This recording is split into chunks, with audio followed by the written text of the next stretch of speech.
TPCSI fans, you want to revolutionize your sports investing habits? Allow me to tell you about Wagerwire. Wagerwire is an app that helps you become a superior bettor by allowing you to sync all your sports books and track all your bets in one place. See your current action, your betting history, and stats. You could also sign up for sports books and collect bonus offers. Follow them at Wagerwire on X, as it's the best account on the platform. Head to App Store or Play Store now and search Wagerwire and download the app.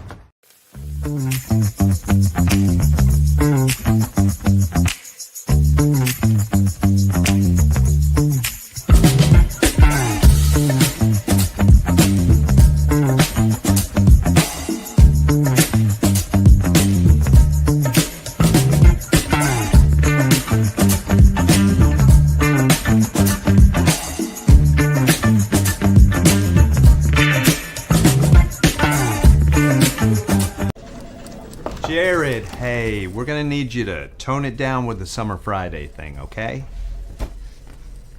What are you talking about? Well, for one, it's not summer anymore. Oh, really?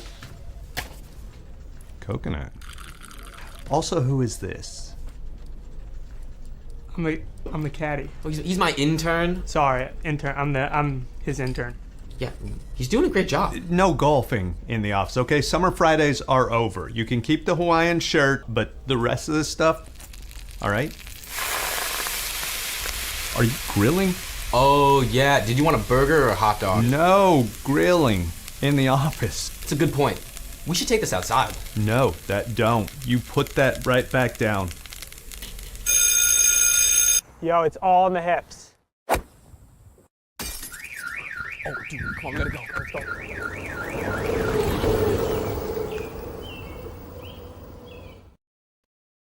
Good morning, sports fans from all around the globe. I am the host, Jeff Dawson, East Coast Sports Investors, and it is, I said on the X, the Midday Market Report, because I got a nice little caricature done by, of course, Mr. Dave Olson. It's the Breakfast Bankroll Midday Market Report, of course, with good friend and colleague Andrew McInnis, as we go over the border to Canada and talk some NHL. Today, we're going to do some West futures. We did the East last week. We're going to do some West. Going to do a recap of the Grey Cup. Hats off to the Argos. Another underdog outright in the Grey Cup. Go figure there. And we'll talk some NHL tonight. A small slate, only 7 games on the docket. A couple games do pique our interest, of course. And maybe get a quick reaction to Andrew and his NFL eyes. But first and foremost, a shout out to our proud sponsor and partnership. It's Wagerwire. Head on over to Google Play. Download that app. It's free. Travis, Zach, myself, Amber Holly, Jay Berry, Matt. The list is endless. Come on board. I promise you'll enjoy the ride. Viva Tequila Seltzer, CT Bets Team Family, second to none. The East Coast is cuckoo for coconut, and it looks with their cryptic tweet earlier this week, there might be a new flavor on the way. Stay tuned there. And last but not least, of course, it is Atlanta Steaks and Seafood. Terry Smith on Facebook. Go follow him. And then head over to the website, Atlanta Steaks and Seafood. Place an order today. Use the promo code STEAKS10. Get 10% off steaks, chops, seafood, appetizers, turkey. I said turkey. And even some wines. And he'll ship it from Atlanta, 2-day ground, anywhere on the East Coast. And as far as the Midwest, we're working on the West Coast. So, and last but not least, of course, Noah Frank behind the glass, the best in the business. That is no debate, and we thank him for all his work. So without further ado, let's bring him in, Mr. Andrew McInnis. Hey, Jeff. What's up, Andrew? What's up? What's up? I'm waiting for the breaking news. I'm thinking it might surround Jim Montgomery today, but it's Tuesday. I'm waiting on something to happen. I think you might finally get your wish about Coach Montgomery, and it's not his fault, but somebody has to suffer. What a game that was last night. You know, it's funny because I think, was it last week you were on for Dak out for the season? You always seem to come on in this breaking news. Noah's right there getting ready to break it. I thought I literally after the game, I thought for sure when I saw 3-0 at the end of the first period, I'm like, that's a wrap. He's done. He's gone. And so funny. I'm at a loss for words. I woke up this morning. He's still here, Andrew. Jeff, I've been saying this, and I talked to Jimmy, who I mentioned quite frequently on the show here that covers the Bruins, Jimmy Murphy, and he said, not exactly what I've been saying, but he pretty much said this: if you fire the coach, it makes the management look bad, right? It's like if your kids are constantly getting in trouble at school, is it the kid's fault, or are you not parenting them very well? And that's how I feel right now about the Boston Bruins and their coaching situation, because you damn well know if they fire him, he's going to have a Stanley Cup ring on his hand in 3 years on another team. And I don't know which team it's going to be, but he'll find himself a brand new home very quickly. So that's the problem. From a bias standpoint, from a East Coast of Canada standpoint, it pains me to see Brad Marchand get the C on his chest and then the team go in this direction that they're going after he's been with them for so many years. But post-game, he said, look, I have to lead better. We all have to be better. But look, Swayman holds out for as long as he did, and it builds all the pressure on him to just have like an amazing year. And so far, it's been subpar at best. And then some of the signings they brought in from the offseason not performing well. A lot of people used to talk about the perfection line they had, right? Marchand, Bergeron, Pasternak, that was their top line. They never even separated those guys. And then obviously, you lose Bergeron, you lose Krejci, you try and mix and match with Bergeron and Pasternak. And now it's not just the offense that's lacking, it's the defense. I've been saying this for a while. And last time that we were on the show together, we were checking out the Wagerwire graphics, and we looked at the Ottawa Senators. And I don't know how they're going to do tonight against the Oilers, but I'm telling you, if the Bruins don't make the playoffs, there's one team that's taken their spot in that division, and I do think it's the Senators.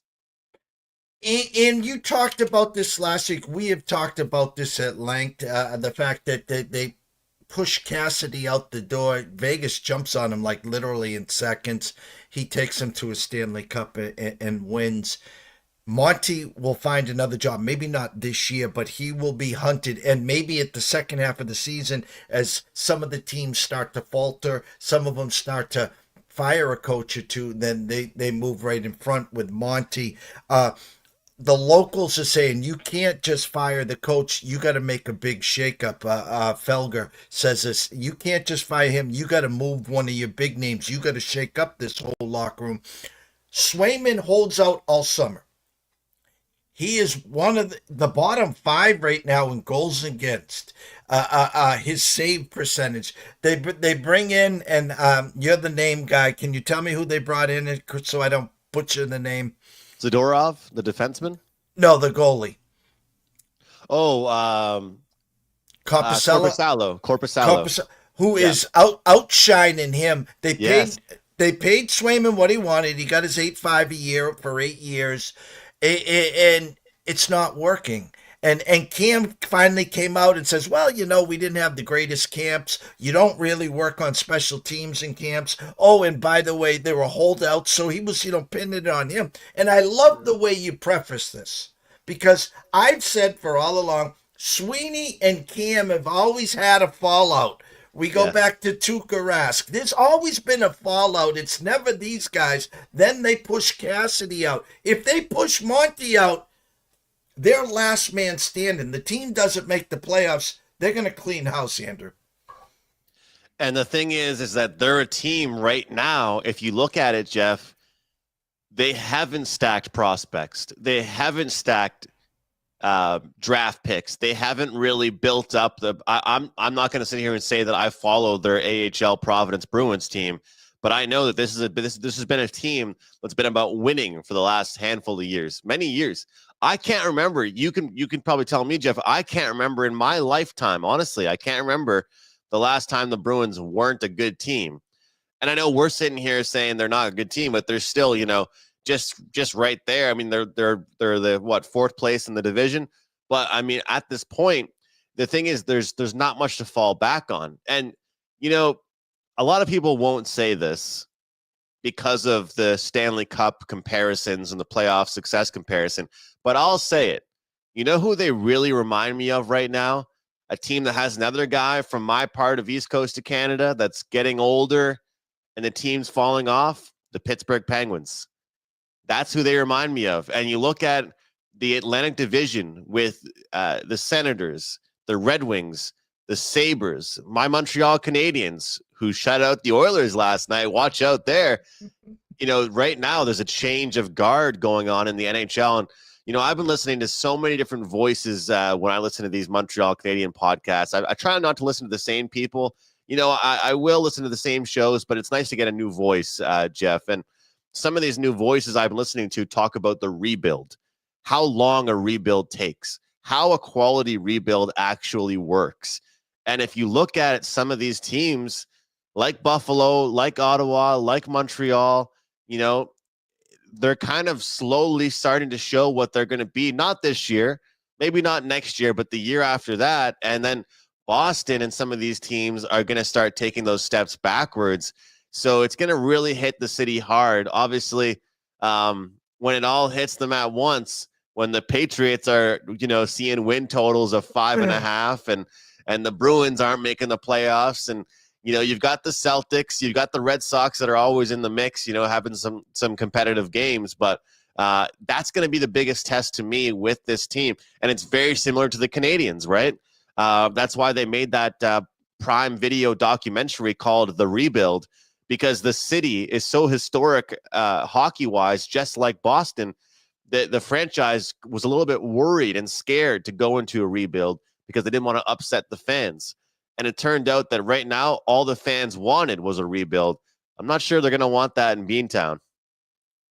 I want to get to the graphs. I know you have a show coming up. I obviously want to get to tonight's games. I don't think I'd be doing us a justice if we're going to talk some hockey. I'm going to use this word, Andrew, the rebirth of Ovi. I know he's out there chasing Gretzky. I didn't have the Capitals anywhere on my bingo card. And this team has started off amazing, and Ovi is like reborn again. And you know, there's talks now he might pass Gretzky in quicker games, in less games, the pace he's on right now, than what Wayne did.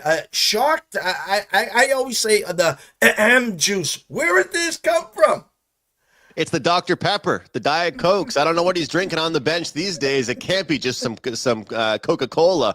But what he is doing is incredible, Jeff. And, you know, I guess if we were to get any breaking news on the show in a sad way, it would be the diagnosis of what happened to Ovechkin last night. But, I mean, he gets a hat trick, and then he gets a 2-goal game after that. And then, of course, he has a collision in the middle of the ice. And you know, those Twitter doctors that come out, they start telling you the worst case scenarios. And I saw an MCL, I saw a bone bruise, I saw the worst 3 letters you can see, ACL, which would be absolutely horrible for Alexander Ovechkin. But what he's doing is historic right now.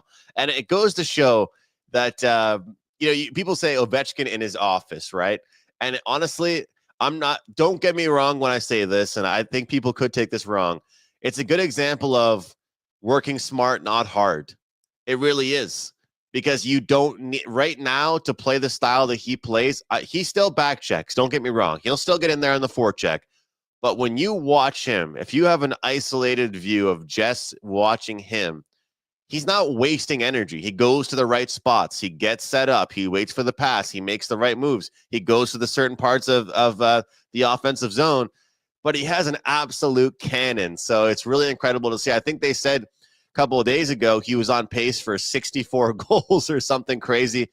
So I do think he might miss some time, Jeff. But I think at this point, even if he doesn't miss time, he could still break that record this year. And the funny thing is I'm a big believer in, you know, the buy low, sell high mentality, right? And a lot of people were saying, because all, you know, FanDuel, DraftKings, all these websites have specials. Will Ovechkin break the record? And at this point, I'm thinking, man, well, he's got to see some regression at some point. But the regression hasn't come. It just hasn't shown up yet. Noah, if you can do us a favor, let's pull up the Wagerwire graphs right now. I want to do the West as we speak here. Anyone want to follow along can go to wagerwire.com/graphs. Last week we did the East. We're going to do the West now. I'm just doing the Western Conference. I'm going to start, of course, with last year's runner-up in the Cup. And of course, that's the Edmonton Oilers.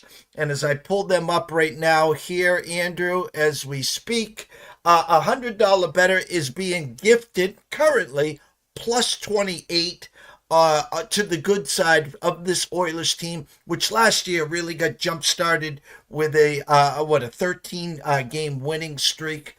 Started slow. Looks like they got their sea legs there.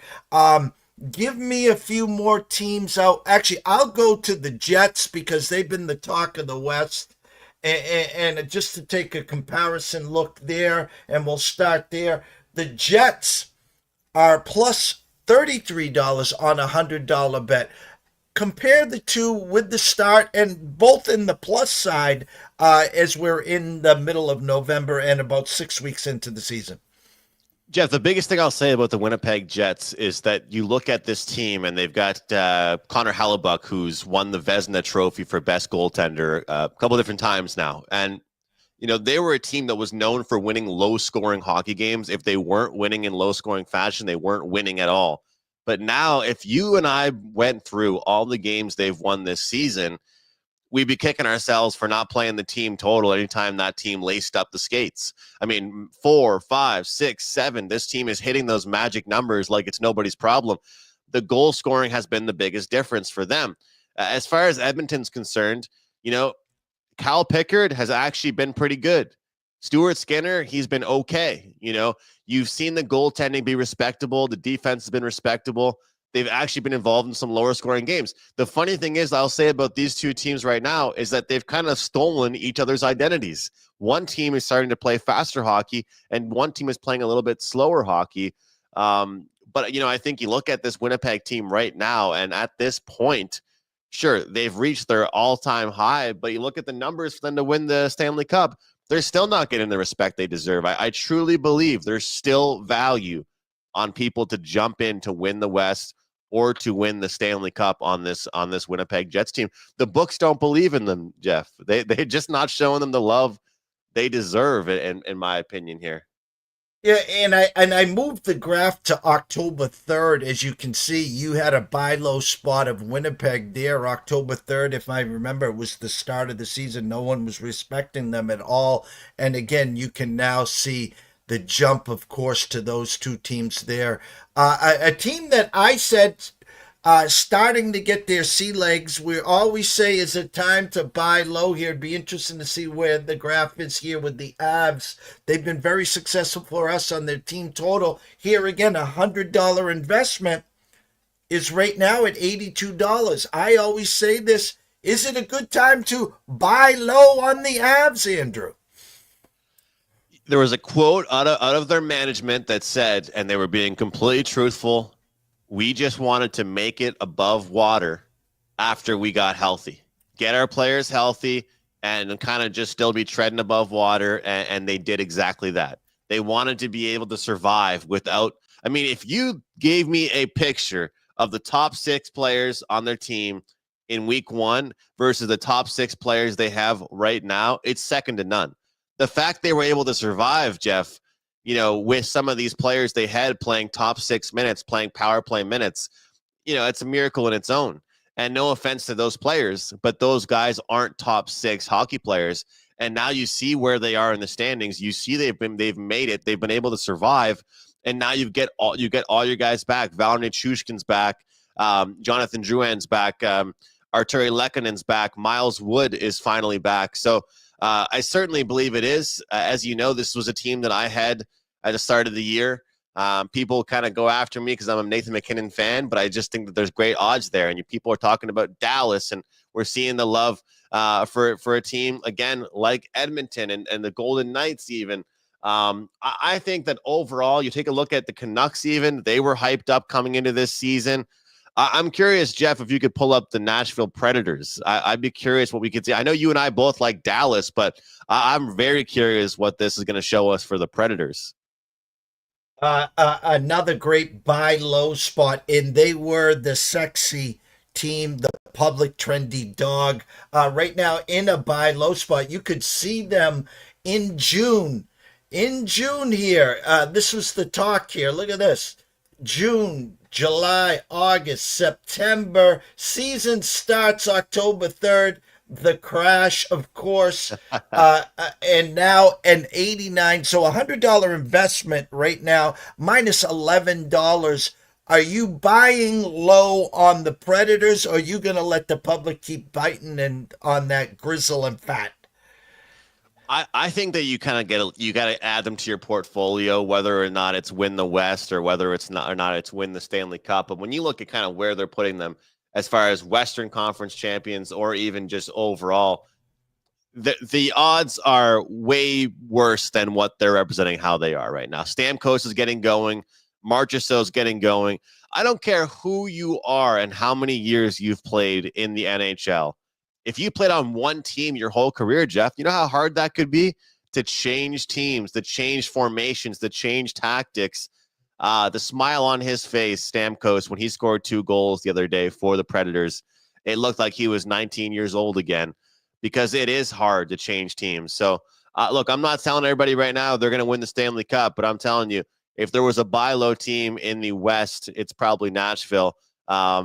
And it makes me feel pretty good because I was not one of those people drinking the Kool-Aid when they were the number that they were about 3 months ago. So, but you know, I know we're talking about the West right now, but I'll tell you, a team that was really hyped up in the East was the New Jersey Devils with the former Leafs coach, Sheldon Keefe. They added 2 new goalies in the last year and a half with Jake Allen, former backup for the Habs, and Markstrom, former goalie for the Flames. And man, they're looking really good with their new additions. We got about 7 minutes here, sir. Short board. I'm going to give you the ice. I'll sit in the Zamboni. What are your eyes seeing tonight, sir? Jeff, I've been preaching this theory, and I talked about it on your show a couple times. I've talked about it with friends and colleagues, Alex and Ian from the Ice Guys. The theory of goals after a game where a team was shut out. I cashed a big bet on Sunday with that. And you take a look at some of these teams, just the way that they come out, the desperation, the energy, the motivation. Sometimes you got to sacrifice some defense for some offense. We've got 2 teams tonight playing each other that are both, not just one of them, both of them coming off a shutout. And both these teams, well, to say the least, they definitely have some offense in their toolbox there. Oilers, Senators, first period over 1.5, minus 135. And pick your team total that you'd like to pick over 3.5 goals. We want to pick one team there. I think the Oilers are a good team to pick, but they are in the second half of a back-to-back, so I'm going to wait to see where the odds move. I could very well end up on the Senators, but either way, I like goals in that one. I like over 1.5 first period. I like the over 6.5, but I'm going to try and pick one team, whether it's the Senators or it's the Oilers, to take that team total. Number's been very weird on that game overall, Jeff. I've seen some movement up and down. Keeping it with the totals, we got Minnesota and we have St. Louis. Minnesota needs the respect. I wish we mentioned them actually with the Wagerwire segment, because they're a team that they're not going to excite you when you watch their games. They're not going to get you out of your seat. But if you're a fan of the Wild, you have no issue with the way that they play hockey. You will not be bothered because their defense is so solid. Gustafsson right now, Jeff, is 8-3-2 on the season. He has a 2.08 goals against average and a 9.27 save percentage. He's playing against Binnington. 5.5 is the total, and it's low for a reason. Give me the under 5.5 in that one. And got a few more totals to mention. I will tell you, I just moved over to the graph. Next week, we're going to go back to the East. We're going to do some Stanley Cups. The Wild $100 investment right now is now plus 210. Great eyes, Andrew. Wow. Yeah, they're making noise, and you know, they're quietly making noise. And I think it's because, unlike a team like Winnipeg, they're not putting up 5, 6, 7 goals in a game. So they're probably a team you and I can't be betting team totals on right now, but we can bet them on the money line and to make some money in that way. Rangers and Vancouver. I feel like I've been involved in so many Canucks games lately. I really have. And I had the over in the Nashville Canucks game on Sunday night. This is an interesting situation because this is a 3 and 4 night game for the Vancouver Canucks. And the Rangers themselves, if you look at it, they've been a bit up and down, Jeff. You look at some of the games, they'll show up against the good teams. They won't show up against the bad teams. And there was one team they played recently. Where was it here? It was, the Sharks. So they only had a 1-goal victory against them. It was 3-2. And I know the Sharks are playing better hockey, but nobody wants to just win by 1. You want to beat the crap out of a team like the Sharks. They follow that up with a 2-0 dominant, low-scoring victory over the Kraken. I think this is a spot for the Vancouver Canucks. And I know that I'm kind of catching a falling knife. I know I'm kind of catching a team that's not playing their best hockey right now. Rick Tocchet, he sat JT Miller on the bench. He put him on the bench for about 7 minutes, did not let him play. They asked the coach after the game, why did he not play? And he said, I think I put the players out there that gave us a better chance to win, which is obviously a lie because JT Miller would have given them a better chance to win than some of the guys that they sent out there. But it's a 3 game in 4 nights, which is why the odds reflect what it is. It's a home team. In my opinion, I think the Rangers probably should be a little bit of favorites, but I think that this Vancouver team gets the job done. Could feel like a fat and sassy spot here for the Rangers, who've been playing some winning hockey lately. I think Vancouver gets the job done at home. But as you mentioned to me, those first periods have been so rough on them. You might as well bet them first goal because if they don't score the first goal, they're probably not going to win. And that was going to be my thought process and your homework assignment for the afternoon here because the number did move. They are listening. Right now, Vancouver minus 106 and the Rangers 104 at the Circa. Vancouver just got moved to minus 110 and the Rangers plus 100 at the Superbook. So maybe John Murray is listening to us as well as we speak. But they're in the last 10 games, I think they're 1-9 to the first goal. So you've been liking the first period overs. I'm saying the conspiracy theory is if they're giving up the first goal, it's either going to be 1-1 at the end of the first period, or do you take a sneaky peek at the Rangers' first period and then you just move on? Well, that kind of reminds me. I was telling someone the other day about the late Dave Koken. It was unbelievable. He in the Super Bowl it was Super Bowl Rams and Bengals. He bet Bengals plus 3.5, Rams money line. I mean, that's just unbelievable to release that to clients. So imagine tonight we go Rangers first period money line, Vancouver full game. Tell people, hey, wait till they go down. Wait till they're losing this game. Then jump in on the Vancouver Canucks because you're right. As you said, this team is not getting the job done early on. It's weird because Nashville's been a team that I talked about, obviously underachieving. We pulled the graphic up, and my play was on the over in the Nashville game because Nashville looked so abysmal in their previous game. And it was a second half of back-to-back for the Vancouver Canucks. But I still believe in this team offensively. So, I saw that there was some books like Pinnacle right now is the only book holding a 6.5, or a Pinnacle and FanDuel and a couple other ones. But most books are showing a 6 on this game. Wouldn't you think, Jeff, with 3 games in 4 nights, Rangers coming from the East Coast to West, Vancouver finishing up their homestand, wouldn't you think we'd see goals, or do you think they're going to play a low-scoring defensive game? I mean, I find it very hard to believe they're going to be able to do that, but also sometimes if you've been playing really bad defensive hockey, that could be the goal coming into this game. So I'll probably stay away from that and just take the side. Trust and respect the overnight opening number. It was a 6.5. So 6.5. Okay. So someone's getting a 4 tonight. I know you got a show coming up. We know where to follow you on Twitter, X at McInnis Picks.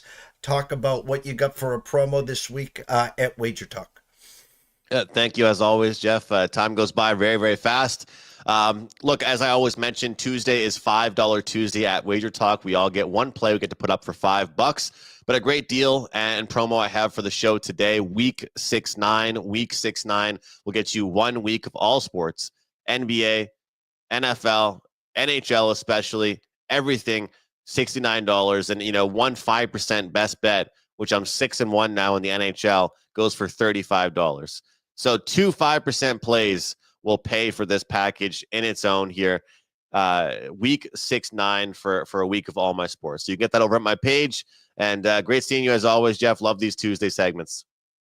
Have an amazing day. Good luck on your next spot. We'll catch up throughout the week, and we'll be back on your channel on Friday, 10 a.m. Eastern. That's 11 a.m. Canada time. Have a great, great day, and we'll see you soon. Noah, quick commercial break, and we'll wrap it up.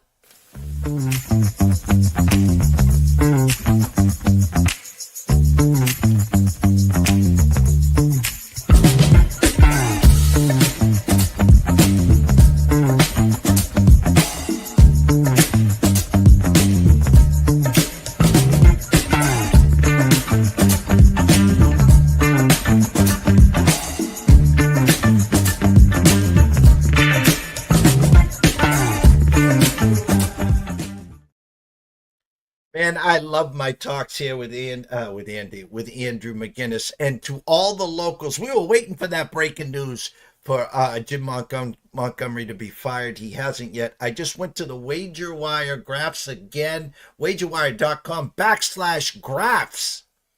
If you still believe in the Bruins, the all-time perfect buy low situation right now. They have dropped $100 investment just to win the East, not the Cup, the East. They're at $54, an all-time low so far this season for the Bruins, coming off a dismal 5-1 loss against Columbus. So we're shocked that Montgomery is still there. We're going to bring on Andy Powers, I think, Thursday after Paul Stone to get the breakdown there. So shout out to Noah Frank. Thank you so much. An amazing job as always. Andrew McInnis, everyone watching and listening, we thank you. And some breaking news, CJ and his Live Zone network in our studios at some point today, and the potential of Noah Frank and balls and bow ties. Not sure if he's on at 3. But anyways, guys, have a blessed day. We will see you